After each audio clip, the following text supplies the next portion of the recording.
Okay, let's look at this one. Two blocks of masses m1 and m2 interconnected with a spring constant k, are kept on a smooth horizontal surface. Find the ratio of velocity, displacement, kinetic energy and acceleration of the two blocks. So हमारे पास frictionless surface है, ये दो blocks जो connected हैं by a spring. Okay, mass m1 and m2. Center of mass somewhere here maybe. हम m2 को ज्यादा मानेंगे. Center of mass closer to m2. Now frictionless है तो horizontal direction में कोई external force नहीं है. Suppose अब center of mass की motion के बारे में क्वेश्चन में कुछ नहीं कहा गया है कि वो रेस्ट पे है कि मोशन में है. So we'll assume it to be at rest. Okay, we'll assume it to be at rest.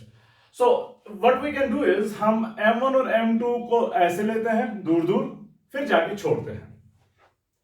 छोड़ने के बाद अब हमारा कोई फोर्स नहीं है, जो भी है वो इस स्प्रिंग फोर्स के वजह से होगा, जो सिस्टम के अंदर इंटरनल फोर्सेस बन जाएंगे. तो उसके वजह से सेंटर ऑफ मास जो है वो मूव नहीं कर लेगा. ओके, वो मूव नहीं कर. So centre of mass is at rest, और स्प्रिंग फोर्स के वजह से सेंटर ऑफ मास मूव नहीं करेगा क्योंकि इंटरनल फोर्सेस हैं. ओके, अब हमें कहा गया है कि वेलोसिटीज का रेशियो निकाल दें, डिस्प्लेसमेंट्स का रेशियो निकाल दें and so on. Let's suppose at some instant velocity जो है वो v1 के बराबर है और इसकी वेलोसिटी जो है वो v2 के बराबर है. Velocity v1 and v2. हमें पता है कि सेंटर ऑफ मास वेलोसिटी जो है m into v com is equal to m1 v1 plus m2 v2. One dimensional case है तो वेक्टर साइंस नहीं. अब v com तो जीरो है, centre of mass is at rest, so this is equal to zero. So this means हमें पहले mention m1 है तो m1 को हमें ऊपर रखना होगा, v1 को ऊपर रखना होगा. So I write like this, m1 m2 v2 is equal to minus m1 v1. Let's do it this way. m2 v2 is equal to minus m1 v1. So this implies v2 को नीचे लाते हैं, m1 को यहां नीचे लाते हैं, m2 divided by m1 is equal to minus v1 divided by v2, और v1 divided by v2 is equal to minus m2 divided by m1.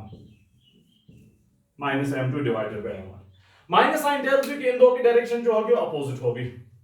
सो वो तो क्लियर है, या तो वो एक दूसरे के तरफ आ रहे होंगे या फिर एक दूसरे से दूर जा रहे होंगे. एक दूसरे की तरफ आ रहे हैं तो एक राइटवर्ड मूव कर रहा है, दूसरा लेफ्टवर्ड मूव कर रहा है. एक दूसरे से दूर जा रहे हैं तो ये वाला राइटवर्ड मूव कर रहा है, ये वाला लेफ्टवर्ड मूव कर रहा है. So they are moving in opposite directions. Okay, they are moving in opposite. At every instant they will be moving in opposite directions. At every instant. So v1 divided by v2 is equal to minus m2 divided by m1.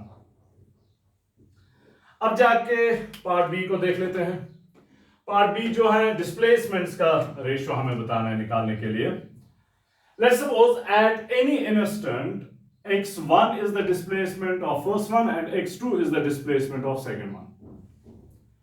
तो हमें पता है m delta x com is equal to m1 delta x1 plus m2 delta x2. Delta x com displacement of center of mass, delta x1 displacement of particle 1, delta x2 displacement of particle 2 या block 2. अब delta x com तो 0 के बराबर है, so this thing is all equal to 0. So this implies m1 into delta x1 x1 के बराबर plus m2 delta x2 x2 के बराबर is equal to 0. This means m1 x1 is equal to minus m2 x2, या फिर x1 divided by x2, x2 को नीचे लाते हैं, is equal minus m2 divided by m1. So at any instant displacements का ratio जो है वो minus m2 divided by m1, exactly same as velocity ratio. Again minus sign tells you कि opposite direction में है. अगर ये rightward move कर रहा है तो displacement rightward है, उस टाइम ये leftward move कर लेगा, displacement leftward है. ये यहां मूव कर लेगा, वो वहां मूव कर लेगा, opposite direction जो हमने यहां पर भी बात की थी. Okay, part C, kinetic energies. Kinetic energies का ratio. Kinetic energy of 1 divided by kinetic energy of 2 is equal. अब kinetic energy जो है that is square of momentum divided by twice m1 divided by square of momentum divided by twice m2। p मैं दोनों का same ले रहा हूं, momentum जितना इसका होगा उतना ही इसका होगा, ऑफ कोर्स अपोजिट डायरेक्शन में होगा। रिमेंबर टोटल मोमेंटम जो है that's mass into velocity of centre of मास, वो तो जीरो के बराबर है। जीरो के बराबर टोटल मोमेंटम कब होगा, जब इन दोनों का मोमेंटम इक्वल होगा बट इन अपोजिट डायरेक्शन। अब वन डिमेंशनल केस है तो वेक्टर साइंस तो नहीं है, सो p1 अगर p के बराबर है तो p2 जो है वो माइनस p के बराबर है, अपोजिट डायरेक्शन के होने की वजह से। लेकिन यहां पर p स्क्वायर है, स्क्वायर तो minus sign won't matter. So p square divided by twice m1 for particle block 1, p square divided by twice m2 for particle 2 block 2। So this is equal to p square divided by twice m1 into twice m2 divided by p squared 2m2। so this implies kinetic energy of 1 divided by kinetic energy of 2 is equal to m2 divided by m1। again the same, m2 divided by m1, m2 divided by, minus sign यहां पर नहीं है क्योंकि kinetic energy negative does not make sense। okay, so let's move on to the next one, acceleration d। Again acceleration जो है m v a com is equal m1 a1 plus m2 a2 must be zero. m a com is equal to m1 a1 plus m2 a2।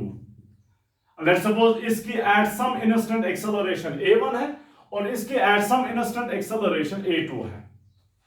Okay, so m a com is equal m1 a1 plus m2 a2, लेकिन centre of mass rest पे है तो उसकी acceleration zero के बराबर। So again वही चीज, m1 a1 is equal to minus m2 a2। This implies a1 divided by a2 is equal to minus m2 divided by m1। a1 divided by a2 is equal minus m2 divided by m1। So वही बात, minus sign directions opposite है, directions opposite है। बाकी m2 divided by m1 हर किसी जगह आ रहा है। Okay, सो काफी सिंपल है।